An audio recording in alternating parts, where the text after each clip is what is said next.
Multi-baskets. Multi-baskets is a brand new feature in our store. It helps you divide your products into several baskets.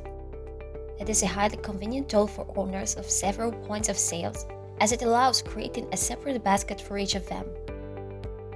To use the multi-baskets feature, click and expand the orange button.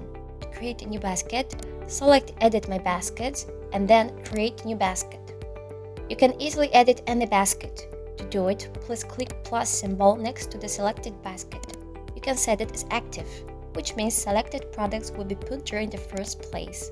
You can also name it for easier identification. You can delete basket too.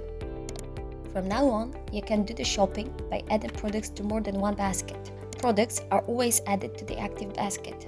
To change it, click the orange button and select the basket from the list. You have to place the order for each basket separately. It is not possible to combine several baskets in one order. Why should you use multi-baskets? It is a convenient solution, especially when you prepare an order for several points of sale.